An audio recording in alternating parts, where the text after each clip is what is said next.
ജീവ master, ഉദ്ഘാടകൻ Shri C Abdul Ashraf അവരുകൾ, വേദിയിലും സദസ്സിലുമുള്ള വിശിഷ്ട വ്യക്തികൾ. നമുക്കറിയാം, വയനാടിൻ്റെ വിദ്യാഭ്യാസ സാംസ്കാരിക മേഖലകളിൽ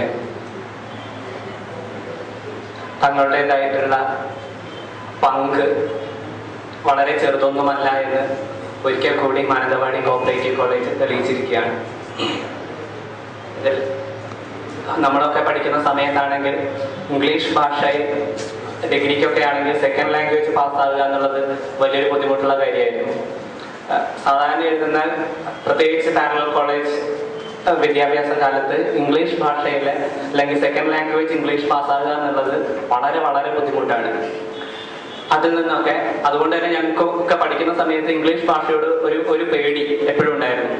ഇപ്പം ഏറെ ബഹുമാനത്തോടു കൂടിയാണ് ഈ 9 പേരെ ഞങ്ങളൊക്കെ നോക്കിക്കാണുന്നത്. കാരണം ഇംഗ്ലീഷ് ഭാഷയിൽ സാഹിത്യത്തിൽ PG എടുക്കാൻ കഴിഞ്ഞു എന്നുള്ളത് വലിയൊരു കാര്യമായിട്ട് കരുതുന്നു.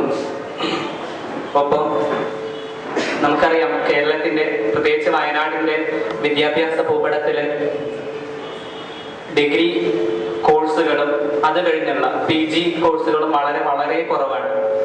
ഇപ്പൊ നമുക്കുള്ളത് ആകെ ഉപരിപഠനം, ഒരു ജോലി സാധ്യതയുള്ള ഉപരിപഠനത്തിനുള്ള സാധ്യത എന്ന് പറയുന്നത് വെറും B.Ed മാത്രമാണ്. എഞ്ചിനീയറിംഗ് കോളേജുകൾ ഉണ്ടെങ്കിൽ, ഒരു കോളേജ് ഉണ്ടെങ്കിൽ കൂടി വയനാട്ടിലുള്ള ഡിഗ്രി കോഴ്സുകളേക്കാൾ കൂടുതൽ സീറ്റുകൾ വയനാട്ടിലെ B.Ed സെന്ററുകളിലുണ്ട്. അതിന്റെ ആവശ്യകതയുണ്ടോ എന്ന് നമ്മൾ ഒരിക്കൽ കൂടി ആലോചിക്കേണ്ടിയിരിക്കുന്നു. അധ്യാപകര് നമ്മുടെ ഒരു ട്രെൻഡ് അതാണ്, പാരമ്പര്യമായിട്ട് തുടർന്ന് വരുന്ന ഒരു രീതി അതാണ്. എങ്ങനെയെങ്കിലും നമ്മളൊരു ഡിഗ്രി എടുക്കുക, തുടർന്ന് ഏതെങ്കിലും ഒരു B.Ed കോളേജിലോ ട്രെയിനിങ് സെന്ററിലോ പോയിട്ട് B.Ed പാസ്സാകുക, അതിനുശേഷം ഏതെങ്കിലും ഒരു കോളേജുകളിൽ നമുക്കറിയാം മറ്റു സ്കൂളുകളിൽ ജോലി കിട്ടാനുള്ള സാധ്യതയൊക്കെ കുറഞ്ഞു വരുന്ന സാഹചര്യത്തിൽ ഒരു പാരലൽ കോളേജിൽ എത്തിപ്പെടുകയും അവിടെ ഒതുങ്ങിപ്പോവുകയും ചെയ്യുന്നു. വളരെ പ്രഗത്ഭരായ അധ്യാപകർ നമുക്കറിയാം നമ്മുടെ വയനാട്ടിൽ തന്നെയുണ്ട്. കോപ്പറേറ്റീവ് ചന്ദ്രമ്മയുടെ സാറിനെ പോലെ, സുധീർ സാറിനെ പോലെ ഉള്ള ഒരുപാട് പ്രഗത്ഭരായ അധ്യാപകര് പാരലൽ കോളേജ് മേഖലയിൽ വർക്ക് ചെയ്യുന്നുണ്ട്. അപ്പം ഇത് നമ്മുടെ സാഹചര്യം, വിദ്യാഭ്യാസ മേഖലയിലുള്ള അപര്യാപ്തത, സീറ്റുകളുടെ അപര്യാപ്തത, മറ്റു കോഴ്സുകളുടെ അപര്യാപ്തത, മറ്റു ജില്ലകളിൽ ന്യൂ ജനറേഷൻ കോഴ്സുകൾ ഒരുപാട് ഉണ്ടായിട്ടുണ്ടെങ്കിൽ കൂടി വയനാട്ടിൽ ഇതൊന്നും നമുക്ക് ലഭ്യമല്ല. അപ്പൊ ഇനി എനിക്ക് തോന്നുന്നു ഇവരുടെയും 9 പേരുടെയും അടുത്ത പ്ലാനുകൾ അതൊക്കെ തന്നെയായിരിക്കും. PG കഴിഞ്ഞു, ഇനി ഒരു B.Edന് പോകാൻ കുറച്ചു പേരെങ്കിലും B.Ed കഴിഞ്ഞവരായിരിക്കും. അങ്ങനെ ആ വ്യക്തിപരമായിട്ടുള്ള എൻ്റെ ഒരു അഭിപ്രായമാണ്, ഒരു B.Edലൂടെ ഒതുങ്ങിപ്പോകരുത്. തുടർന്ന് UGC നടത്തുന്ന നെറ്റ് JRF പരീക്ഷകളുണ്ട്.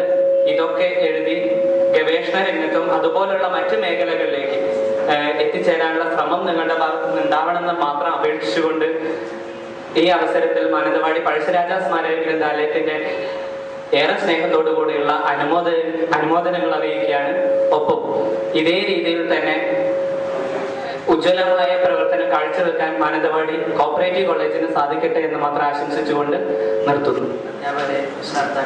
എൻ്റെ വിദ്യാർത്ഥി സുഹൃത്തുക്കൾ,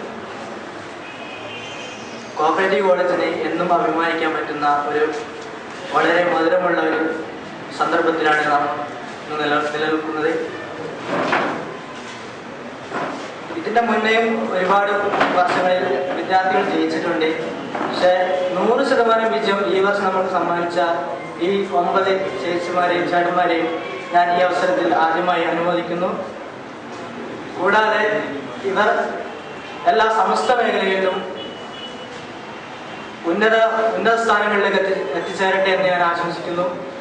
കൂടാതെ ഈ സ്ഥാപനത്തിൽ ഇനിയും ഇത്തരം വിജയങ്ങൾ സർവശക്തൻ നൽകട്ടെ എന്ന് ആശംസിച്ചുകൊണ്ട് ഞാൻ നിർത്തുന്നു. വിദ്യാഭ്യാസം നേടിയ കുട്ടികൾക്കും അനുമോദനം അർപ്പിച്ചുകൊണ്ട് എല്ലാവർക്കും ഇനി ഇത്തരം സന്ദർഭങ്ങളുണ്ടാകട്ടെ എന്ന് ചോദിച്ചുകൊണ്ട് ബ്ലോക്ക് പ്രസിഡന്റ് അബ്ദുൽ അഷ്റഫ്, വേദിയിരിക്കുന്ന പ്രമുഖർ, PTA അംഗങ്ങൾ, PTA മുൻ പ്രസിഡന്റുമാർ, ടീച്ചേഴ്സ്, പ്രിയപ്പെട്ട വിദ്യാർത്ഥികൾ, നമുക്കെല്ലാവർക്കും അറിയാം ഇതിനു മുമ്പും 100% PG റിസർച്ച് ഉണ്ടാക്കിയിട്ടുണ്ട് നമ്മുടെ കോളേജിൽ. പക്ഷെ അന്ന് ഒരു അനുമോദന സദസ്സ് വിളിച്ചു കൊണ്ടുപോകാൻ ആർക്കും ഒരു ക്രിയേറ്റീവായി ചിന്തിക്കാൻ അങ്ങനെ പൊതുജനത്തെ അറിയിക്കണമെന്ന് ആർക്കും തോന്നിയില്ല. അത് നമ്മുടെ ഒരു വീക്ക്നെസ്, നമ്മുടെ ദൗർബല്യമായിട്ട് നമ്മൾ മറന്നുപോയതൊക്കെ ആയിരിക്കും. അല്ലെങ്കിൽ നമ്മളെ അത് അറിയിച്ചില്ല, നമ്മളെ ചിന്തിച്ചില്ല. പക്ഷെ അതിനൊരു പരിഹാരം എന്നോണം നമുക്ക് ഇപ്പല്ലോ അങ്ങനെ ഒരു പ്രശസ്തമായ വിജയം നേടാൻ ഈ നവരത്നങ്ങൾക്ക് കഴിഞ്ഞു എന്നുള്ളതാണ്. വിജയബാബുവേട്ടൻ പറഞ്ഞ പോലെ ഗോഡൌൺ കോളേജിൽ കുറച്ചു കാലം പഠിക്കാൻ, പിന്നെ മഹാഗണി ചോട്ടിലുള്ള കുറേ കോളേജിൽ കുറേ കാലം അധ്യാപകനാകാൻ കഴിഞ്ഞു. കുറേ ആൾക്കാർ കളിയാക്കി പറഞ്ഞ. പക്ഷെ നമുക്കെല്ലാവർക്കും അറിയാം ആ മഹാഗണി മരത്തിന്റെ ആ ചുവട്ടിലുള്ള സ്വാതന്ത്ര്യവും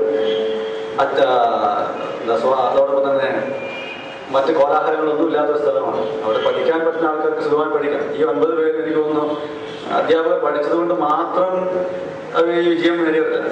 അവർക്ക് ഇഷ്ടംപോലെ സ്വാതന്ത്ര്യം ഉണ്ടായിരുന്നു. ഗ്രൂപ്പ് ഡിസ്കഷനിലൂടെ കാര്യങ്ങൾ മനസ്സിലാക്കാനും ലൈബ്രറി നന്നായിട്ട് ഉപയോഗിക്കാനും അവർക്ക് കഴിഞ്ഞു എന്നുള്ളതാണ്.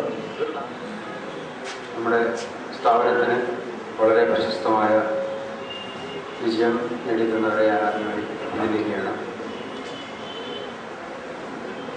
ഈ കുട്ടികളെ ഞാൻ ക്ലാസ് എടുത്തിട്ടില്ലെങ്കിലും ഇവരവിടെ വന്ന് ചേർന്നതിന് ശേഷം ഇവരുടെ പഠന പ്രവർത്തനങ്ങളെ ഞാൻ സൂക്ഷ്മമായിട്ട് നിരീക്ഷിച്ച ഒരാളാണ്. ഈ കുട്ടികൾക്ക് കോളേജിൽ നിന്നും കൊടുക്കേണ്ട കാര്യങ്ങൾ പൂർണ്ണമായും കോളേജിൽ നിന്ന് കൊടുക്കാൻ കഴിഞ്ഞിട്ടില്ല എന്ന് വിശ്വസിക്കുന്ന ഒരാളാണ്.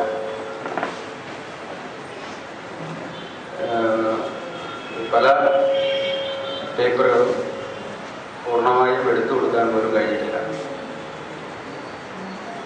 എന്നിട്ടും അത് നമ്മുടെ കോളേജിൻ്റെ ഒരുപാട് പരിമിതികളുണ്ട്, എല്ലാവർക്കും അറിയാം. നല്ല അധ്യാപകരെ കൃത്യസമയത്ത് കിട്ടിയിട്ടില്ല, അതൊക്കെ പ്രശ്നങ്ങളാണ്. എങ്കിലും നമ്മളുടെ പരിമിതികൾ വെച്ചുകൊണ്ട് കുറേ കാര്യങ്ങൾ അവർക്ക് പറഞ്ഞു കൊടുത്തെന്ന് മാത്രമാണ്. പക്ഷെ ഈ ഒരു വിജയം എന്നിട്ടും കൈവരിച്ചതിന് പിന്നിൽ ഈ കുട്ടികളുടെ കഠിനാധ്വാനമാണ്, അതിൽ യാതൊരു സംശയമില്ല. അവർ കോളേജിൽ വരുന്ന ദിവസങ്ങളിൽ പരമാവധി അവർ ഗ്രൂപ്പായിട്ട് ഇരുന്നിട്ടും അല്ലാതെയും പരമാവധി സമയം പഠിച്ചും സെമിനാർ ചെയ്തും ഒക്കെ അവരുടെ ഒരു വളരെ തീവ്രമായ പരിശ്രമത്തിൻ്റെ ഫലമായിട്ടാണ് അവർക്ക് വിജയിക്കാൻ കഴിയുന്നത്. 2-3 കുട്ടികൾ കൂടിയുണ്ട്, പക്ഷെ അവർക്ക് പരീക്ഷ പൂർണ്ണമായിട്ട് എഴുതാൻ കഴിഞ്ഞില്ല. ഏറെ പ്രയത്നിച്ചത് മെട്രോസിലെ പ്രസിഡന്റായ അധ്യക്ഷ സ്ഥാനം അലങ്കരിച്ച ശ്രീ സെൽവൻ സാറാണ്. സാറോടുള്ള കോളേജിന്റെ നന്ദി അറിയിച്ചുകൊള്ളു.